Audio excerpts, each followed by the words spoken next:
we ran into a little problem. Second coat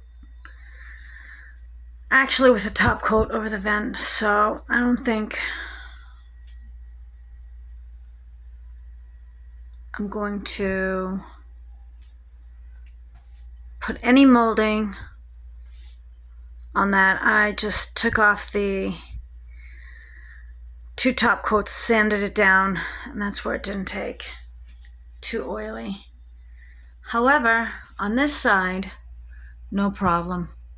So just too much cooking in this kitchen, and just gonna shellac it again, cover that up.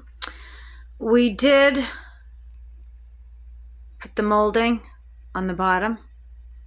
We haven't yet put the handles on or the top,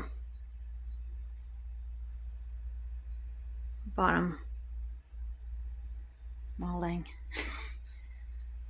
Tight. That'll look good when it's done.